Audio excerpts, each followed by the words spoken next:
Mesdames et messieurs, bonsoir et bienvenue à ce panel spécial que nous organisons ici en direct du studio Maman Anguébi. Nous parlons de journée de mémoire des Bunagada à Uvira. Certes, ça fait plus de 4 ans que notre territoire est occupé par les troupes rwandaises, mais une année aujourd'hui, jour pour jour, depuis que la ville de Goma est occupée. La guerre qui frappe l'Est de la République démocratique du Congo n'est pas seulement une tragédie sécuritaire et humanitaire, elle a aussi profondément fragilisé les vivre ensemble, exacerbé les tensions identitaires et mis à rude les épreuves de cohésion nationale. Ce soir, nous avons choisi d'aborder ces questions avec responsabilité, lucidité et sens de l'unité nationale. Allez, on va désormais organiser des pareils panels. Ça sera pour réfléchir des conséquences profondes de ce que cette guerre a ramené comme division en République démocratique du Congo. Une journée de mémoire, nous ne commémorons pas seulement de faits, nous interrogeons leurs conséquences profondes sur notre tissu social. La méfiance entre communautés, la montée des discours de haine, les amalgames ethniques et la stigmatisation de groupes entiers, parfois accusés collectivement des crimes qu'ils n'ont pas commis. Alors, pour ces panels de ce soir, j'ai 4 intervenants. Je commencerai par M. Patient Bachombe. M. Patient, qui est dans ce temps, M. Patient, venez, on est là en direct.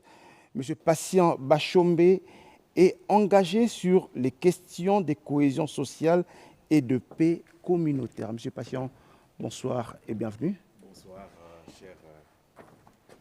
Prenez place. Merci beaucoup. Installez-vous confortablement. Notre deuxième intervenant de ce soir, ce sera le ministre de l'Intégration nationale, Monsieur le ministre, venez, Monsieur Floribert Anzoloni, qui a accepté également de venir réfléchir avec nous. Je le disais, il est ministre de l'Intégration régionale.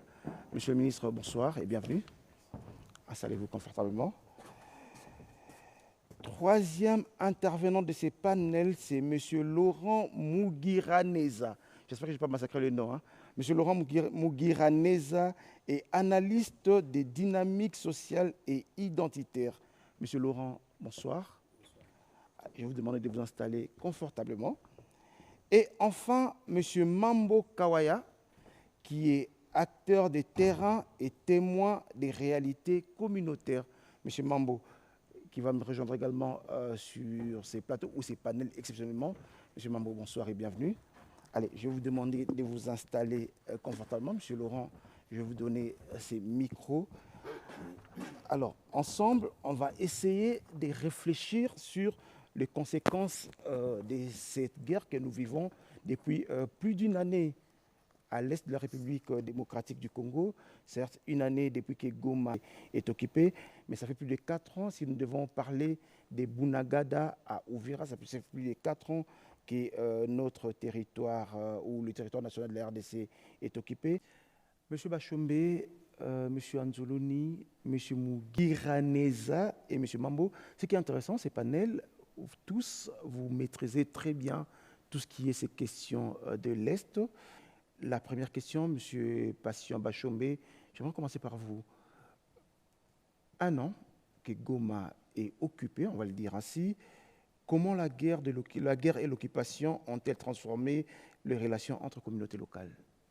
Merci, Jessie. Merci de nous associer à ce panel pour contribuer en vue du retour de la paix dans la région, donc au nord, au sud Kivu et pourquoi pas à Ituri. Je voudrais aussi saluer mes co-débatteurs. Pour revenir à votre question, je voudrais d'abord affirmer que la guerre qui sévit à l'est de notre pays, principalement au nord et au sud Kivu, n'est pas une guerre ethnique. C'est une guerre qui nous est imposée par le Rwanda, qui utilise ces supplétifs de l'AFC M23, n'est-ce pas, qui ont profité de toute la fragilité qu'il y avait autour de nos communautés pour exacerber davantage les petites tensions qu'il y avait, que certains politiciens véreux, en mode de positionnement, ont essayé d'alimenter dans nos communautés. Et donc, c'est ce que nous appelons le poison rwandais, je crois que c'est le discours du ministre de la Communication.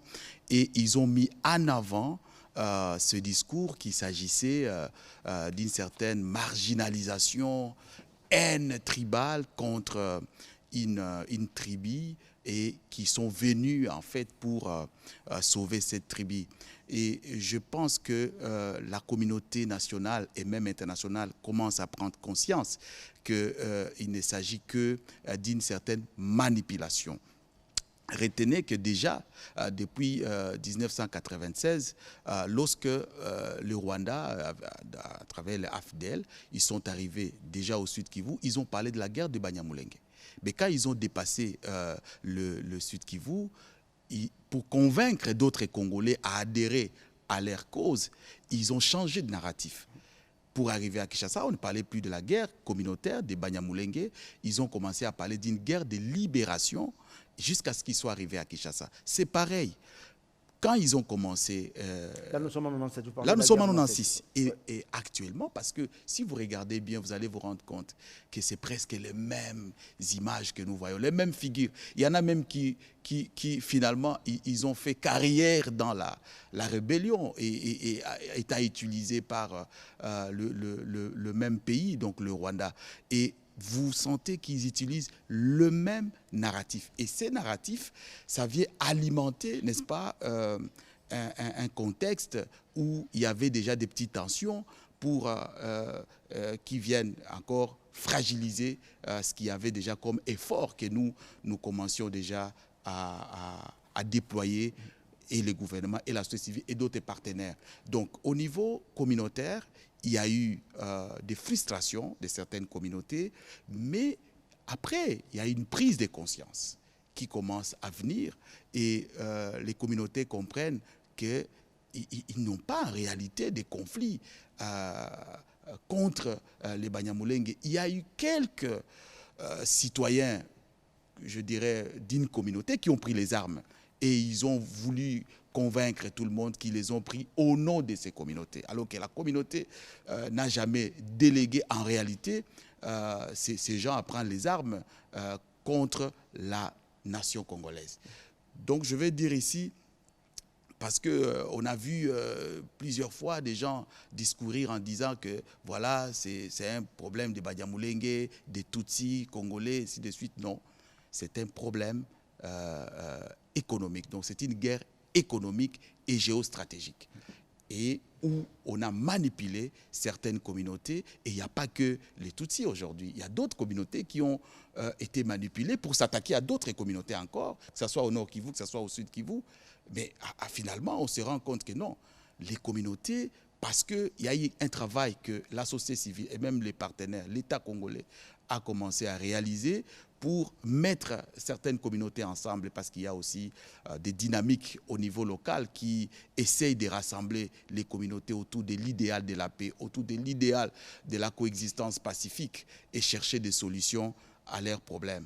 Et aujourd'hui, ils commencent à ressortir très clairement que ce qui a été présenté comme je dirais, un conflit identitaire, un conflit communautaire n'en était pas un. Nous avons essayé de travailler sur ces dynamiques et c'est la raison pour laquelle nous avons produit cet ouvrage que je pourrais peut-être vous présenter, que nous avons produit l'année dernière avec comme thème « Bâtir la cohésion sociale, engagement et pouvoir des communautés ». Nous essayons aussi d'encadrer les communautés, de les accompagner afin elles arrivent à prendre conscience et à travailler pour le retour de la paix et de la cohésion sociale. Alors, je reviendrai à vous. Je voudrais d'abord faire parler le ministre, M. Anzuluni. Vous êtes ministre de l'intégration régionale.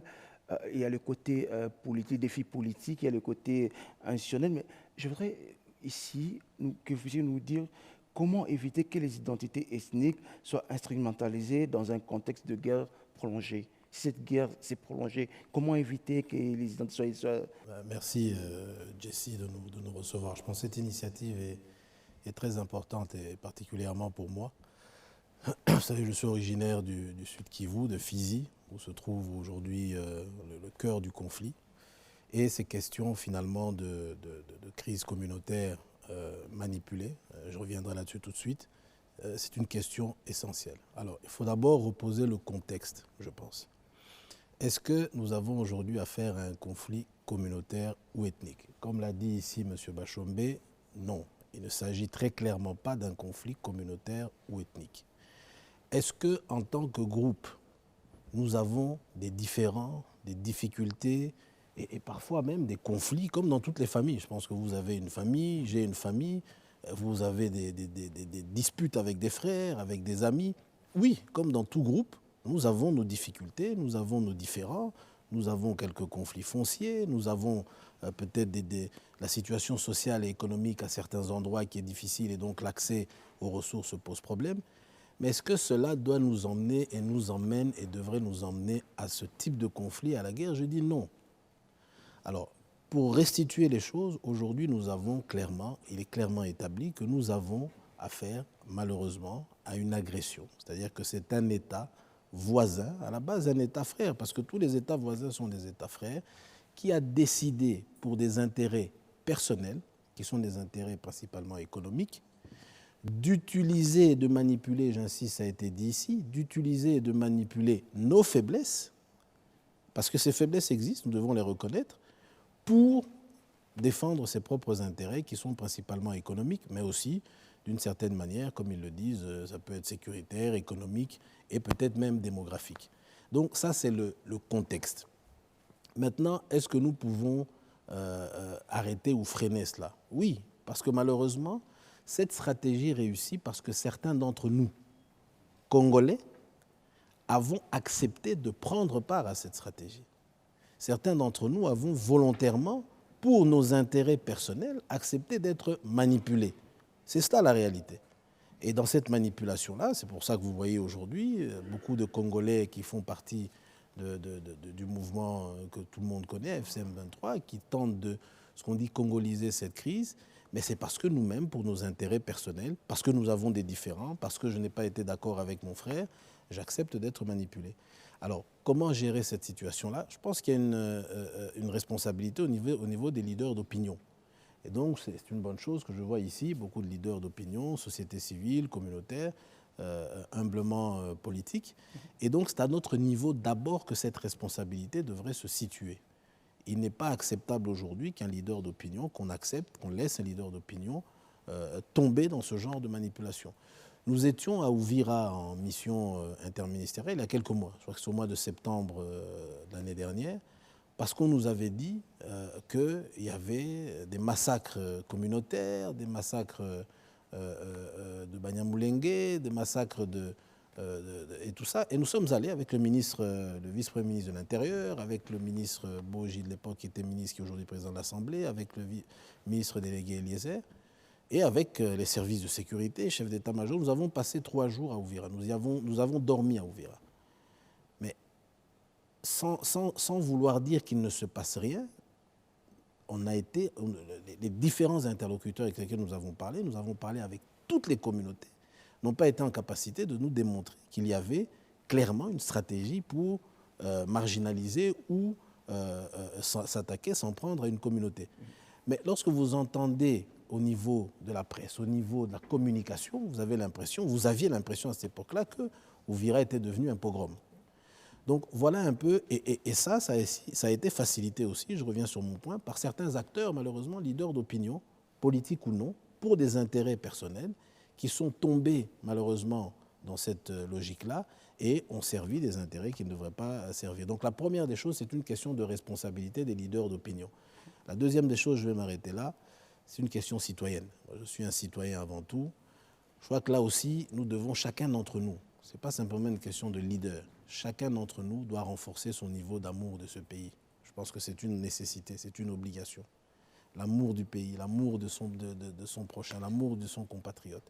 Je pense qu'une fois que nous, en tant que citoyens, nous allons renforcer ce patriotisme-là, je pense qu'il sera difficile pour quiconque à l'extérieur de nous manipuler. C'est comme dans une famille, quand on s'aime malgré les divergences, mais il est difficile que quelqu'un qui vient de l'extérieur vienne vous manipuler pour renforcer vos divergences. Donc une question de responsabilité au niveau des leaders politiques, leaders d'opinion de manière générale, et puis une question personnelle, je crois, de chaque citoyen aujourd'hui par rapport à cette situation-là. Je vais faire parler M. Laurent, mais je voudrais quand même vous poser une petite question avec un peu plus de recul. Aujourd'hui, vous parlez des citoyens, vous êtes issu de la société civile, vous avez œuvré pendant très longtemps dans le mouvement citoyen. Aujourd'hui, au gouvernement, avec un peu de recul, vous pensez qu'aujourd'hui, le mouvement citoyen, qui sont beaucoup plus à l'Est, ne joue pas leur rôle? Non, les mouvements citoyens ne sont que finalement des relais. C'est une partie des citoyens. Ce ne sont pas les citoyens, c'est une partie des citoyens qui décident de se mobiliser pacifiquement pour porter simplement les revendications de la majorité des citoyens. C'est tout. Donc aujourd'hui, est-ce que le contexte facilite l'action de ces mouvements citoyens? Bien entendu, non. Vous aviez entendu, il n'y a pas très longtemps, certains ont tenté de faire une manifestation pacifique à Goma. Ils ont été interpellés. Donc très clairement, dans une situation de conflit et de guerre, d'agression, il est difficile aux citoyens, mouvement citoyen ou pas, il est difficile aux citoyens de s'exprimer démocratiquement, en tout cas d'exprimer démocratiquement leurs revendications. Donc le contexte ne facilite pas un engagement citoyen et un engagement démocratique. Monsieur Laurent Mugiraneza, je ferai un effort pour bien prononcer votre nom. Comment le récit lié à la guerre ont-ils contribué à la stigmatisation de certaines communautés? Merci beaucoup pour la question. Je m'en vais féliciter d'abord cette opportunité qui nous met devant nos responsabilités, telles que l'Excellence venait de le dire. Il faudrait dire que chacun soit au moins un citoyen, un patriote, pour loin dire comme le terme actuel, c'est être Mouzaleno. Vous savez que pour parler d'abord de comment les tissus communautaires, ethniques, ont été disloqués pendant cette guerre, il faut d'abord nous remettre aussi à l'histoire. Vous connaissez que les communautés, avant 1950, nous ne savions pas qu'il y a un Tutsi, qu'il y a un Hutu, qu'il y a qui que ce soit. On savait que nous sommes un. Nous sommes tous des Congolais. Et à l'époque où nous avons vécu, c'est l'époque du Zaïre, on savait que tous nous sommes Zaïrois. Les conflits en RDC, surtout à l'Est, ce n'est pas un conflit des Congolais. C'est un conflit importé. Un conflit qui a été préparé et importé vers la RDC. Et auparavant, c'est les Zaïre. Il faut noter qu'en 1959, il y a d'abord une guerre au Rwanda qu'on appelle Kanyarwanda, qui déverse sur les Congolais des réfugiés des Tutsis rwandais. Et à la fin de compte, après 30 ans, ces Tutsis rwandais ont été accueillis. Et en 1990, il y a encore une fois la préparation de cette guerre, c'est-à-dire en Ouganda, on prépare de récupérer les Rwandais, via Museveni qui prépare Kagame de récupérer les Rwandais. Et à la fin, en 1994, ce sont des Hutus, encore une fois, qui sont déversés en RDC. Et curieusement, tous les Tutsis, presque les Tutsis qui étaient venus, qu'on avait accueillis, ils sont rentrés au Rwanda disant qu'ils trouvent chez eux. Et après aussi, nous sommes en 2021, de toutes les guerres que nous avons vécues en 1996 et autres, vous allez voir que c'est ce cycle toujours de chercher l'identité. Mais la Constitution congolaise, en 2001, a tranché pour ces gens qui cherchaient à dire que non, nous nous battons à cause de la nationalité, on nous stigmatise, on ne nous veut pas. La Constitution a tranché et a dit non, non, tous, celui qui a été rencontré pendant l'indépendance, si le seul Congolais est Congolais. Au départ, nous n'avions pas droit de nous battre. Cette guerre de Bunagana à Uvira, une année à Goma, nous sommes victimes, nous, de l'Est. Moi, j'ai vécu toute cette guerre. Depuis 1990, nous avons vécu. On n'a pas eu même un instant de sommeil. Je vous dis, les cœurs saignent pour certains. Mais toutes les communautés du Nord Kivu sont victimes. Au Nord Kivu, nous reconnaissons 9 communautés, on appelle 9 ethnies. Il y a les Kumu, il y a les Nande, il y a les Hutu, il y a les Nyanga, il y a les Hunde, il y a les Tois et autres. Même les Tutsis, nous nous réunissons dans une plateforme qu'on appelle Barza intercommunautaire. malheureusement, on discute des questions du Nord Kivu. On discute les questions de la cohabitation pacifique, de la réconciliation entre nous. Malheureusement, il y a l'hypocrisie entre nous. Pourquoi? Parce qu'il y a cette manipulation extérieure. Et cette manipulation plonge certaines communautés dans l'impasse. Parce qu'il y a ceux qui adhèrent massivement à cet appel de l'extérieur. Et c'est ce qui frise la dislocation de l'union, de cette union entre les communautés au Nord Kivu. Et autant les guerres sont répétitives, sous les mêmes casquettes, conduites par presque les mêmes figures, ça rend les gens à s'interroger. Et c'est là que les gens continuent à dire non, non, il y a une telle tribu qui continue toujours à revendiquer pendant que cette tribu est même bien servie. Alors là, quand on a commencé à voir que c'est chaque fois les gens, au nom des Tutsis, que les Rwandais inventent des guerres, mais on a constaté que même chez les Tutsis congolais, et même ces Solévis ont dit non, non, nous sommes aussi victimes. Et justement, les Tutsis aussi sont victimes. Donc nous pensons qu'en analysant ce contexte de ces conflits, cette guerre est une guerre de trop. Aujourd'hui, nous avons droit d'une réparation. C'est-à-dire nous devons nous réconcilier entre nous-mêmes. Nous en appelons à toutes les ethnies du Nord Kivu, toutes les ethnies de l'Est, de ne pas prêter l'oreille à l'étranger. Parce que la vraie cause de cette guerre, ce sont des manipulations extérieures qui visent quoi? Qui visent les recherches des richesses, mais en second lieu, il y a aussi la crise de leadership. La crise du leadership, vous savez qu'en 2006, nous avons tous expérimenté la première élection. À cette première élection, il n'y avait pas de tribalisme. Le Munande a voté le Mohutu a voté le Munande. Et les députés ont promis autant de choses. Arrivé à l'hémicycle, à la rentrée en 2011, certains n'ayant pas réalisé les promesses. Chacun s'est regroupé dans sa tribu. Et aujourd'hui, les élections sont tribales, les élections sont achetées, les consciences, on se réfugie dans leur communauté par manque de projets, de société vitale. C'est-à-dire quoi? Nous sommes en face d'une crise de leadership où nous manquons le projet de société et puis nous amenons le groupe ethnique derrière nous pour dire non, si vous ne me choisissez pas, tel groupe va vous éliminer. Nous devons maintenant revenir à notre conscience, être patriotes et dire non. Cette guerre nous a renseigné plus. Maintenant, nous devons nous lever comme ethnie du Nord Kivu, ethnie de l'Est de la République démocratique du Congo pour barrer la route à ceux qui nous stigmatisent, à ceux qui nous induisent en erreur. Monsieur Laurent, je reviendrai à vous tout à l'heure. Vous parlez de communauté, vous parlez de la population. D'abord, nous disons merci à Monsieur le ministre de la Communication et Médias qui nous donne cette occasion de réfléchir. Désormais, on ne fera pas des émissions traditionnelles comme on l'a dû le faire. On va commencer à organiser des pareils panels pour essayer de réfléchir.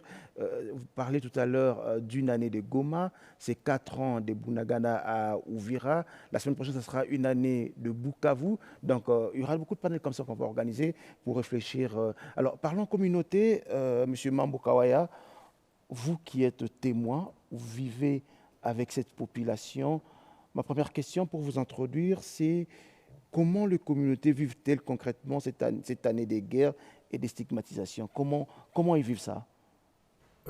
Pour l'introduction, je crois, en dehors d'être peut-être quelqu'un qui maîtrise bien les questions communautaires, je suis aussi président de la société civile du territoire de Nyiragongo. C'est là où il y a toujours eu des traversées. Donc c'est le commencement peut-être de la guerre, parce que nous sommes voisins au territoire de Rutshuru. Là où en 2017, parce que nombreux aussi ne savent pas, cette guerre n'a pas commencé en 2021. Ça a commencé lorsqu'on avait abattu nos 2 hélicoptères de combat dans le secteur de Mikeno. C'est juste dans le parc national de Virunga. En fait, c'est pourquoi justement j'ai dit au début de ces panels que vous êtes toutes 4, vous maîtrisez très bien cette question parce que vous vivez avec cette guerre dans votre chair, en fait. Oui, effectivement. En fait, il n'y a pas un conflit intercommunautaire à l'Est. Mais plutôt, je dirais qu'il y a seulement de la manipulation telle que le prédécesseur vient de le parler. Parce que si vous essayez un peu d'analyser et de voir concrètement, vous trouverez d'abord qu'il y a une communauté qui est sous une forte manipulation des pays voisins, notamment du président Kagame. Comment le constater? Vous trouverez cette communauté, même en fait, pendant la paix, lorsqu'il y a la paix, il n'y a pas la guerre. En tout cas, c'est presque toutes les communautés qui se retrouvent. Elles exercent plutôt leurs activités calmement. Certains sont des bergers, certains membres sont des agriculteurs, d'autres sont des commerçants. Donc chacun exerce ses activités et se retrouve.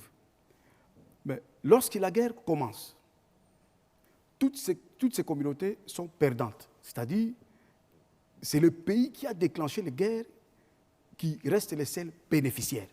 Et actuellement, si vous allez même à Goma, si vous arrivez dans des zones occupées par cette rébellion étrangère, vous allez le constater.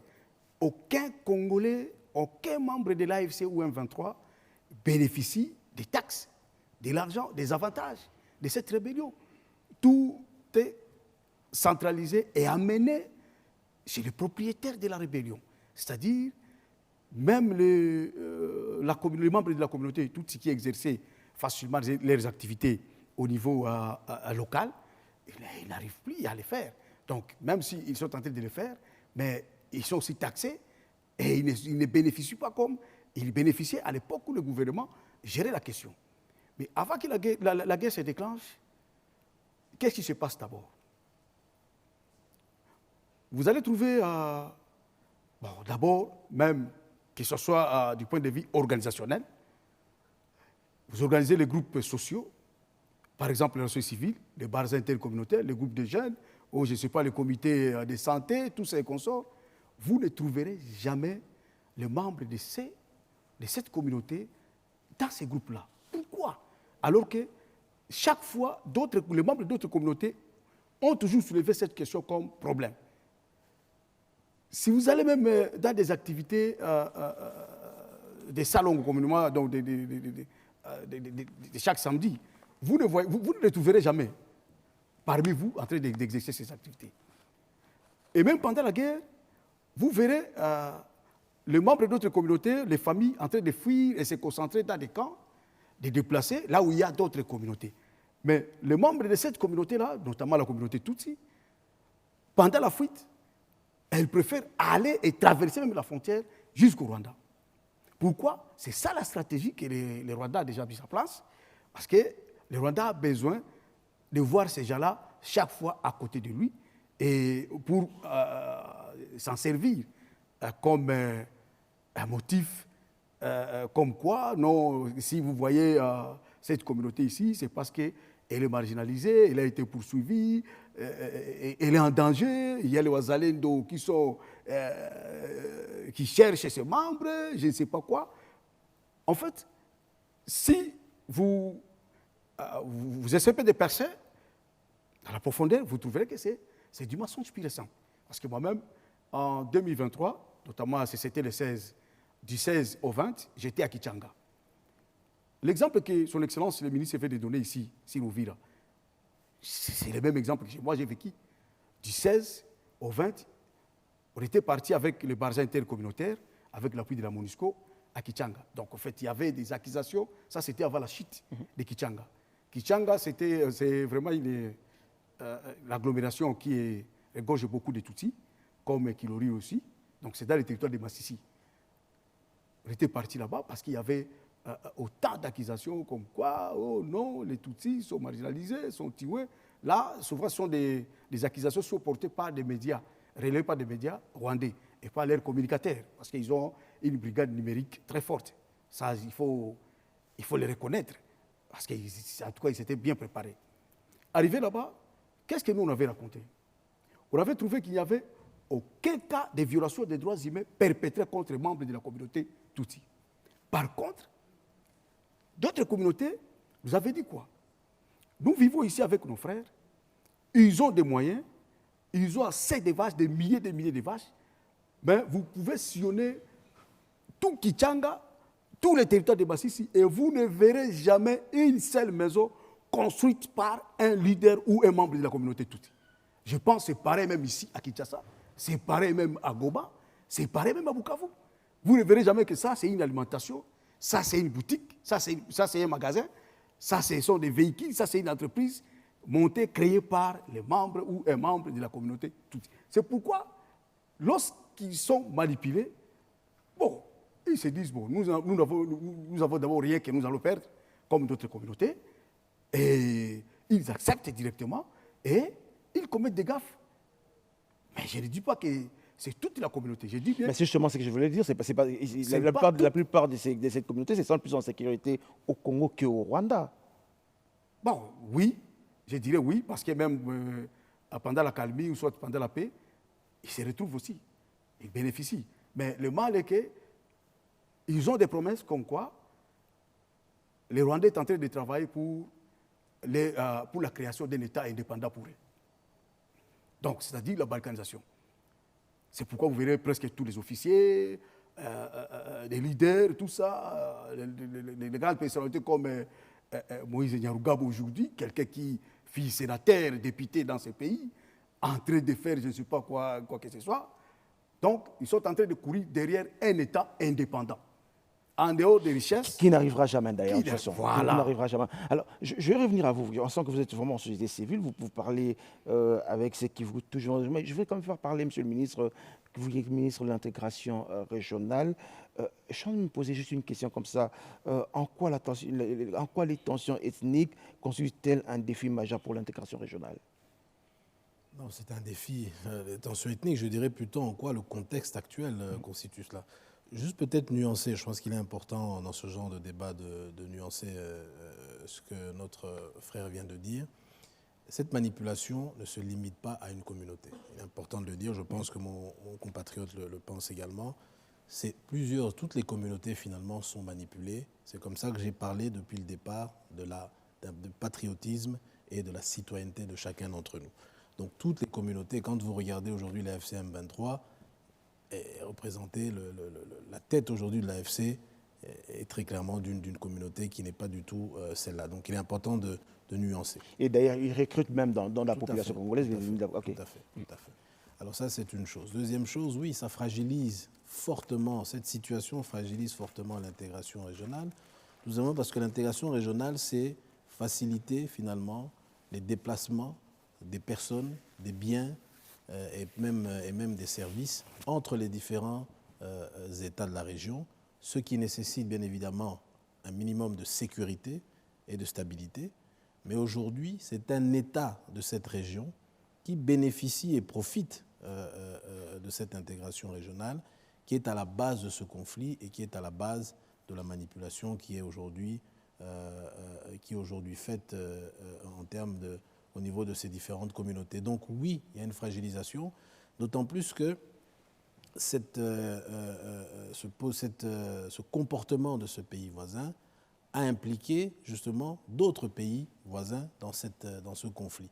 Vous avez aujourd'hui le Burundi qui est également impliqué, qui est un pays frère, qui est à nos côtés pour combattre finalement cette tentative cette invasion dont le pays est victime, qui aujourd'hui également vit des moments difficiles parce que, comme vous le savez, il y a aussi les deux mêmes communautés finalement qu'on retrouve au Rwanda, on les retrouve également au Burundi. Donc ces tensions ont quitté la RDC pour également être manipulées partiellement au niveau du Burundi et d'autres pays sont également impliqués. Donc oui, ce conflit, cette situation fragilise non seulement la RDC, mais fragilise de manière générale, je pense, la région. Alors la RDC, comme vous le savez, est pourtant engagée dans plusieurs processus pour renforcer cette intégration régionale. Lorsque le président Tshisekedi prend le pouvoir, la première chose qu'il fait, c'est rendre visite à tous les pays voisins. Je pense que beaucoup de Congolais avaient d'ailleurs estimé que c'était précipité, ne comprenaient pas ces initiatives, mais ces initiatives ont été prises. Nous avons, en tant que pays, tenté de collaborer avec le Rwanda, avec l'Ouganda, avec tous les pays voisins. Nous avons ouvert, entre guillemets, nos bras, mais malheureusement, cela n'a pas suffi parce que, en bout de ligne, ce qu'il faut comprendre, c'est que la situation actuelle, qui est créée par un pays voisin, est en réalité une question de survie pour ce pays. C'est une stratégie, c'est une vision qui a été clairement élaborée.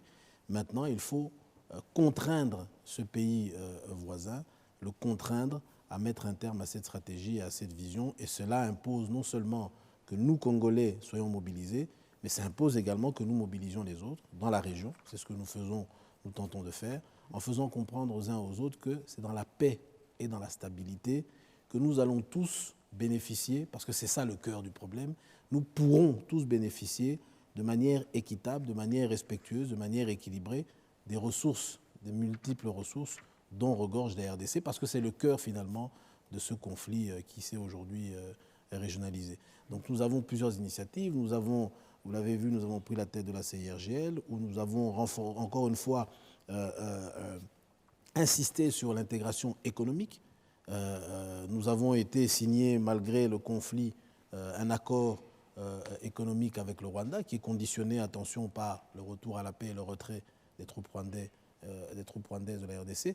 Mais encore une fois, la RDC est ouverte, est disposée et disponible. Nous ne voulons pas, nous, en tant qu'État, la guerre. Nous voulons la stabilité, la paix. Et, bien évidemment, cela doit se faire dans le respect, le strict respect des uns et des autres. Voilà. Monsieur Patient Bachombe, vous ne craignez pas qu'aujourd'hui, cette mémoire de guerre puisse se transformer en rancœur collectif après la guerre? Vous savez, comme le ministre vient de le dire, évidemment, au niveau régional, il y a eu un discours, je vais dire une opinion que nous avons pu détecter et qui ne comprenait pas les causes profondes de la guerre. Raison pour laquelle, d'ailleurs, nous, au niveau de la société civile, nous sommes allés au niveau régional pour rencontrer nos collègues de la société civile, que ce soit ceux du Burundi, de l'Ouganda, du Kenya, de la Tanzanie et même de la Zambie, pour leur présenter les vraies causes de la guerre. Parce qu'on leur disait qu'au niveau du Congo, nous n'aimons pas une communauté. C'est ça le discours qui a traversé toute la région. Et il était question pour nous, de la société civile, de renverser ce discours et de présenter les choses telles qu'elles sont. Et donc, revenant sur votre question, oui, il y a certaines personnes qui estiment qu'il faut se venger, vous voyez, avec la rancœur. Il y en a. Mais cette rancœur-là devrait être laissée à la justice.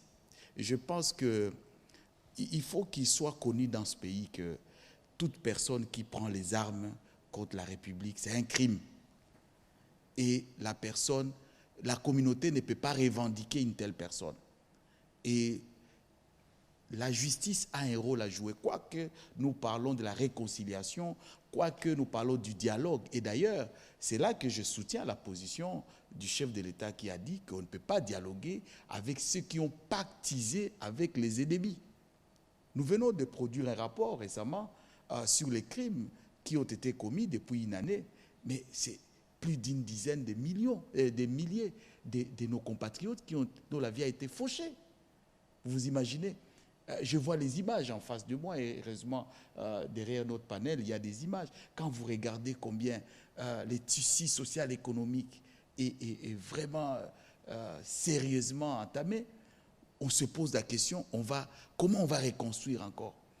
Donc, très sincèrement, on doit laisser cette question à la justice, n'est-ce pas, de pouvoir se venger, mais je dirais aussi aux victimes de garder les preuves, de conserver les preuves et d'avoir foi qu'il y aura un jour la justice. Il y aura la justice et c'est là que je voudrais vraiment interpeller la communauté congolaise, surtout ceux qui pensent qu'on doit faire table rase et on oublie tout ce qui s'est passé et on reconstruit, on revient à la case des... Non, plusieurs fois on a fait des dialogues, plusieurs fois on s'est mis autour d'une table, mais on a sacrifié la justice à l'autel des négociations et on est revenu à la case des deux parts. Imaginez-vous depuis 2001 ou 2002, après Sun City 2003, mais 23 ans plus tard, on revient avec le même discours, avec les mêmes acteurs, je venais de dire, qui ont fait carrière. Donc il y a des gens qui ne peuvent plus mener une vie normale. Mais à vous entendre parler, je suis désolé de vous interrompre, mais à vous entendre parler, monsieur Laurent, quand j'entends M. Bachombe parler, je me dis il risque d'être difficile de construire une mémoire collective qui apaise que qui oppose. Parce que là, finalement, nous risquons de rester dans cette opposition pendant très longtemps, même après la guerre. Non, c'est possible. On va construire cette mémoire. Mais lorsque nous parlons de la justice transitionnelle, parce qu'on ne peut pas construire la mémoire, n'est-ce pas, en oubliant certains aspects des piliers essentiels. Et je crois qu'on ne doit pas être réfractaire, n'est-ce pas, à la justice.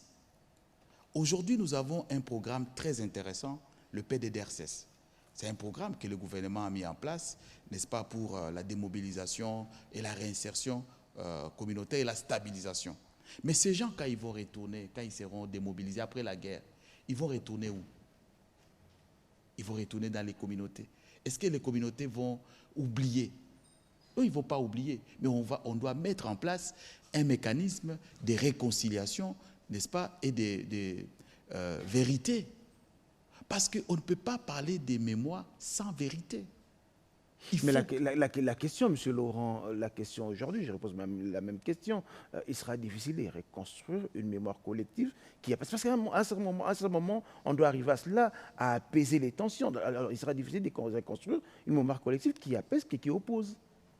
Merci beaucoup pour la question. Votre inquiétude n'est pas fondée, d'autant plus que les Congolais, au long des âges, même si nous avons vécu des horribles attaques, de meurtres, des génocides, ce n'est pas aujourd'hui qu'on est tué par ces manipulateurs. Mais les Congolais se sont levés et ont cru à l'union toujours. Je vous ai dit tantôt qu'au Nord Kivu, toutes les communautés s'unissent et parlent. Même au moment où je vous parle, ils sont ensemble. Donc il y a espoir. Mais nous devons revenir à une chose. Ce qui a tué ce pays, c'est cet amalgame justement où nous devons comprendre que ceux qui ont plus tué, ce sont ceux qui sont bénéficiaires des avantages dans ce pays. Ça doit cesser. Ça doit cesser. Nous devons vraiment pratiquer la justice. Et la population ne sera soulagée que par la justice. Et ne vous en faites pas.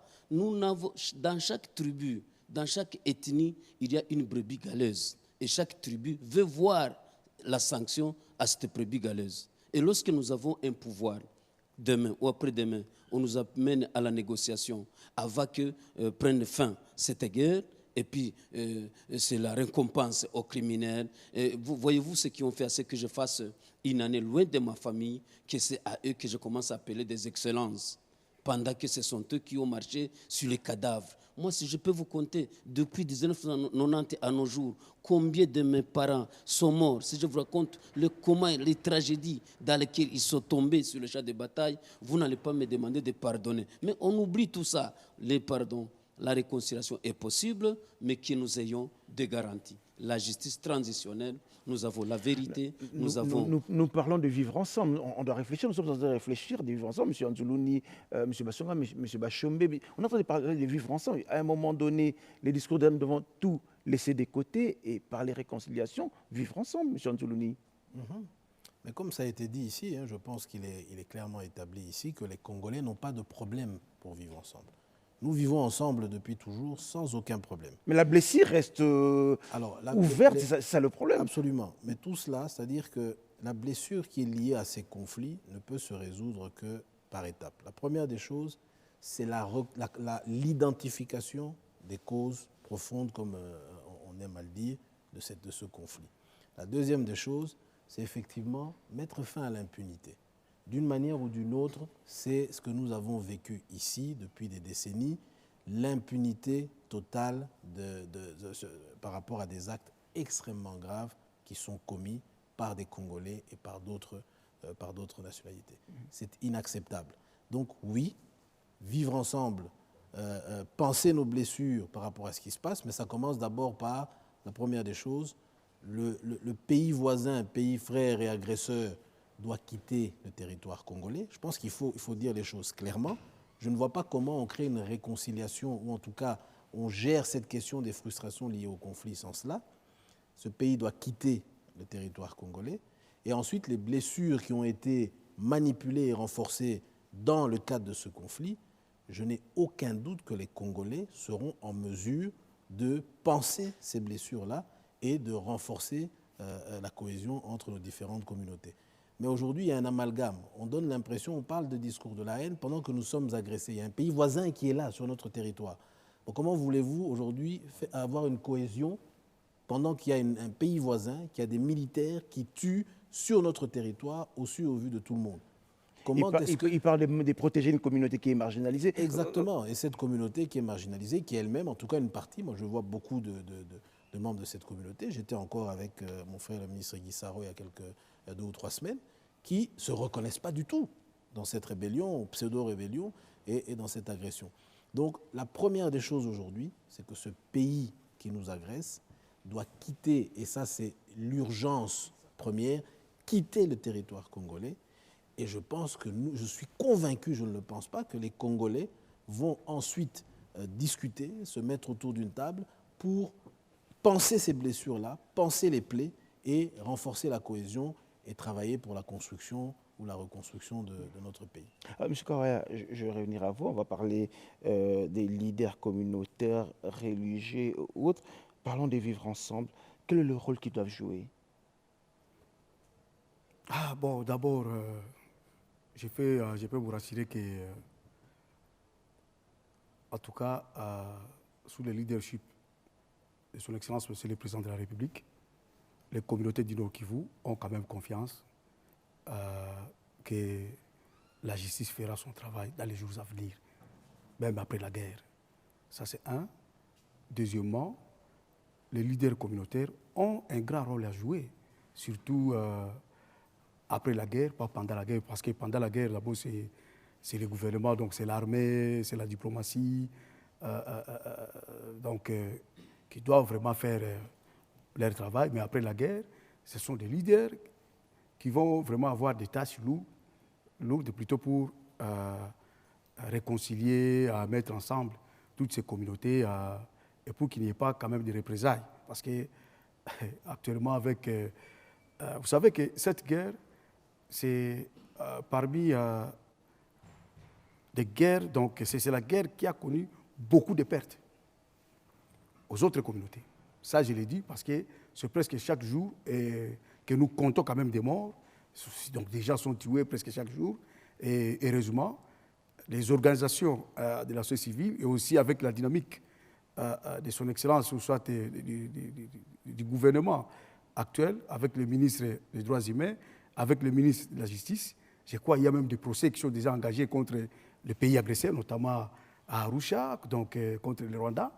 Et à l'interne aussi, il y a quand même le monitoring qui s'effectue, donc le monitoring des cas de violations des droits humains qui sont perpétrés par les Rwandais sur le territoire congolais. Donc tout ça, c'est pour constituer déjà la base, c'est-à-dire la base des données qui seront peut-être versées ou ce qui sera versé auprès de la justice. Donc ça, nous avons vraiment l'espoir. Mais côté leader, mais aussi les responsables ecclésiastiques, je crois qu'il y a aussi quelque chose aussi quand même, nous ne pouvons pas passer sans pour autant parler. Par exemple, le comportement qu'affichent certains responsables religieux actuellement qui semblent, ou soit qui sembleraient plaider pour les causes de la rébellion, pour les causes du pays voisin, dans les pays agresseurs, un responsable religieux qui n'arrive pas vraiment à citer nommément le nom de l'agresseur, un responsable religieux qui n'arrive pas à compatir, même avec ses fidèles qui sont en train de perdre presque tous les jours leurs membres de famille. Je crois que ces genres aussi des responsables religieux, nous ne devrions pas compter sur eux. En tout cas, il faut du sérieux, mais aussi il faut qu'il y ait renforcement de l'autorité de l'État cette fois-ci. Parce que ce que nous, on vivait à l'Est, c'est ce qui a fait que les pays voisins en profitent chaque fois. Vous verrez parfois des administrateurs, en tout cas permettés, amorphes, qui n'étaient pas en mesure de résoudre même un simple problème. On était en face de certains... Donc, plusieurs autorités qui n'étaient pas vraiment en mesure de résoudre le problème. Pourquoi? Parce qu'il y avait la donne politique qui exagérait parfois et qui donnait des injonctions à la place de résoudre des problèmes et de prendre des mesures en faveur de la République. Alors, la question, je vais poser une question transversale, on va pratiquement terminer ces panels, une question pour tout le monde. Ma question est des actions concrètes et immédiates pour éviter les discours de haine. On commence par M. Bachombe. Quelles sont les actions concrètes et immédiates qu'on peut initier pour éviter ces discours de haine? Alors, moi, je pense que nous devons continuer le monitoring qui se fait, qui a commencé il y a quelques temps pour décourager, pour identifier d'abord ceux qui distillent ces discours de haine et qui essayent de diviser les communautés, surtout pendant la guerre. Il faut les identifier et il faut que la justice s'en charge. Mais aussi, il ne faut pas oublier, nous avons proposé une loi, je crois qui était portée par un député, Gary Sakata, pour renforcer la peine, n'est-ce pas, des auteurs des discours de haine. Nous avons pensé qu'il fallait un standard comme celui, n'est-ce pas, des 6 outils, n'est-ce pas, des rabats, pour pouvoir sanctionner sévèrement, parce que la disposition qui était appliquée dans notre pays date, je crois, de 1969 et ne prévoyait même pas une peine privative de liberté. Donc maintenant, il faudra que cette loi soit rapidement votée au Parlement. Elle a été introduite, malheureusement, elle n'a pas fait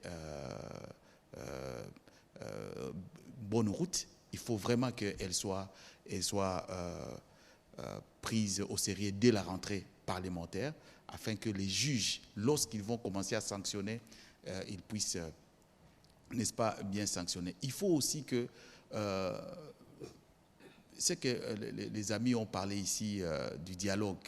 On a parlé de dialogue. Je pense, à mon avis, que cette histoire de dialogue aussi commence à diviser le pays. Il faudra effectivement que d'abord l'urgence soit, n'est-ce pas, les retraits des troupes rwandaises du pays, pour que nous puissions maintenant bien regarder la question et pouvoir faire passer au travers le programme PDDRCS, n'est-ce pas, les ex-combattants, n'est-ce pas, pour qu'ils soient réinsérés, n'est-ce pas, dans la communauté, pour des Congolais, n'est-ce pas, mais pour les étrangers qui seront déjà partis dans leur pays d'origine. Et nous parlons de la justice transitionnelle. On doit mettre en place la justice, le mécanisme de la justice transitionnelle comme une loi, n'est-ce pas, pour qu'elle doit s'appliquer urgemment. Dans le cadre de notre livre, nous avons même proposé la mise en place des ombudsman.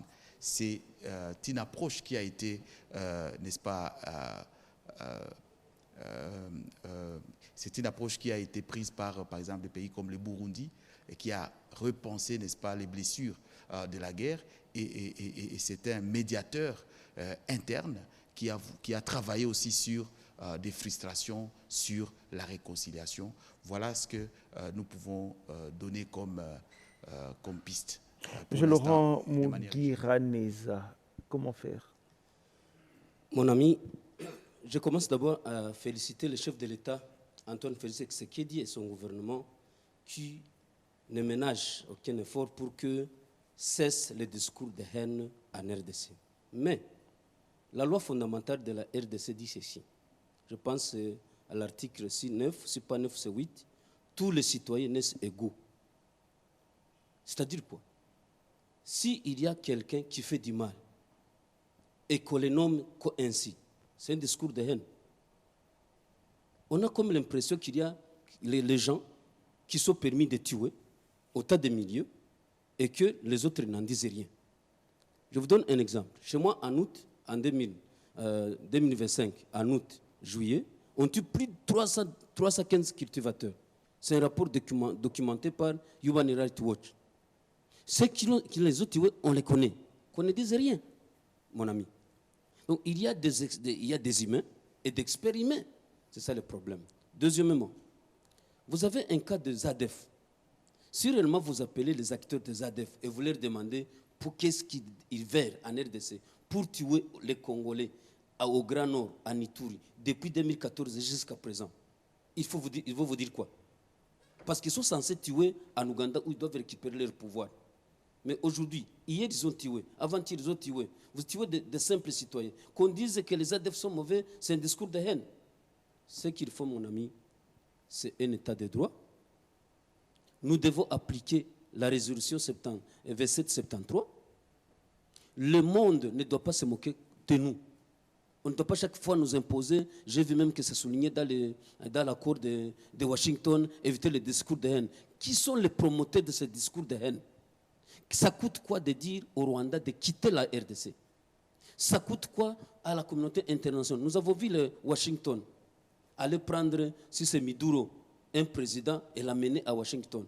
Qu'est-ce qui leur empêche de rappeler Kagame? Qu'est-ce qui leur empêche de prendre Makenga, Enanga, Agoma et de laisser les gens à l'aise?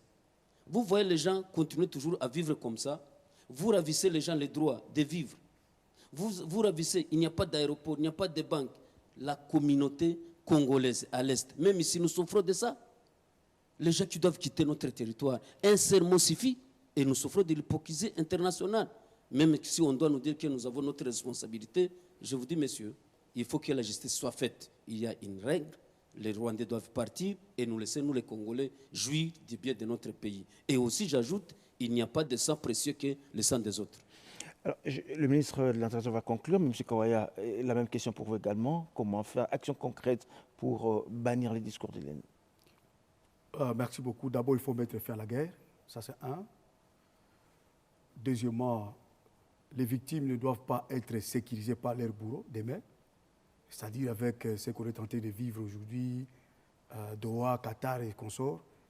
Demain ou après-demain, vous pouvez nous dire que non, on a intégré certains criminels dans l'armée, dans la police, je ne sais pas quoi. Ça, en tout cas, on n'est pas d'accord. Troisièmement, le dialogue doit s'effectuer après le retrait des troupes rwandaises telles que le président l'a souligné. En tout cas, ça c'est vraiment inévitable. Donc, dire qu'aujourd'hui vous allez organiser les dialogues, nous savons que les dialogues, ceux qui réclament le dialogue, c'est juste pour faire traîner les choses, pour que les M23 s'éternisent, les Rwandais puissent bien s'installer et aller jusqu'à Kalemi, pendant que nous, on sera en train de se distraire avec des histoires de dialogue et consorts. Parce que même si vous amenez le président Fayoulou, il y a les dialogues, je ne sais pas qui, ces leaders-là, les Katoum et les autres. Après les dialogues, est-ce que le Rwanda va faire sortir ces éléments? Est-ce que c'est Fayoulou qui a fait créer cette rébellion? Je crois que c'est une distraction pure et simple. Nous ne devons pas nous laisser distraire dans cette histoire de dialogue. Et enfin, les discours de haine, c'est d'abord le Rwanda qui en est l'auteur, et non les Congolais. Mais l'action concrète aujourd'hui, c'est pour éviter ce discours. Pour éviter, oui. Avant la guerre, il n'y avait pas les discours de haine. Donc, nous devons mettre fin à la guerre pour voir maintenant qui est le vrai auteur des discours de haine. D'accord. Monsieur Anzoulouni, vous êtes ministre de l'intégration régionale. Tout à l'heure, on a posé la même question à tout le monde. Comment faire pour éviter les discours de haine? Mais moi j'ajouterais pour vous, est-il possible de reconstruire l'unité nationale à l'est de la RDC?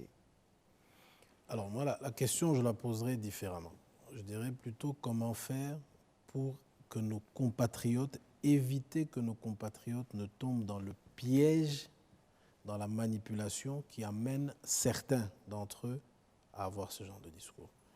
Il n'y a pas, je pense, on l'a dit ici depuis le départ, il n'y a pas un discours de haine préparé par les Congolais par une communauté congolaise contre une autre communauté congolaise. Mais la crainte risque que le vivre ensemble risque d'être compliqué. Donc la première des choses, c'est qu'il faut que la conscientisation, et moi je l'ai dit un peu tout à l'heure, des leaders d'opinion, c'est la première des choses. Les leaders d'opinion sont suivis par la masse. Il est important que les discours, les positions, les propos que ces leaders d'opinion prennent soient des positions et des propos responsables qui évitent que nous tombions dans cette manipulation. Donc il faut conscientiser davantage ces différents leaders d'opinion, politiques, citoyens, société civile et autres. Il faut les conscientiser davantage pour ne pas tomber dans ce piège. La deuxième chose, je l'ai entendu ici, c'est l'impunité. Nous devons sanctionner ce type de discours sévèrement. Nous ne pouvons pas laisser ce genre de discours parce que cette manipulation-là, nous avons entendu, cette manipulation-là emmènent des discours qui renforcent finalement notre agresseur, notre ennemi. Là aussi, je tiens à nuancer, quand on parle, on a beaucoup parlé ici du Rwanda, mais il faut préciser, c'est un régime qui est à la base de ce qui se passe, ce n'est pas toute la population rwandaise. C'est important de nuancer également. C'est ça la responsabilité. Les actes qui sont posés aujourd'hui sont posés par un régime qui a une stratégie, une vision, malheureusement, qui est à la base du conflit que nous avons aujourd'hui. Donc, premièrement, il faut responsabiliser et conscientiser. Deuxièmement, il faut sanctionner très fortement. Et puis, troisièmement, entre nous, il faut que nous aussi, entre Congolais, nous faisions en sorte que nous ne soyons plus aussi vulnérables vis-à-vis de ce genre de manipulation. Donc, nous devons renforcer l'esprit patriotique congolais, c'est très important. Et ensuite, bien évidemment, faire en sorte que nos relations, renforcer tout type d'activité ou type d'action qui renforce les liens entre les différentes communautés, entre les citoyens et non pas qui divisent. Voilà. Et donc, tout ce qui divise, nous devons faire en sorte de les réduire au maximum pour renforcer ce qui nous unit. Voilà. Merci, M. Anzoulouni. Je rappelle que vous êtes ministre de l'intégration régionale. On prépare à ces panels, mesdemoiselles, M. Patient Bachomé. Je rappelle, j'ai bien prononcé le nom, j'espère. Hein. Je rappelle que vous êtes engagé sur les questions de cohésion sociale et de paix communautaire. M. Laurent Mugiraneza, vous êtes analyste de dynamique sociale et identitaire, ainsi que M. Mambo Kawaya, acteur de terrain et témoin des réalités communautaires. Donc, monsieur, c'est terminé pour ces panels de ce soir. On se retrouve très bientôt avec d'autres panélistes sur ces mêmes plateaux pour un autre sujet. Merci et bonsoir chez vous.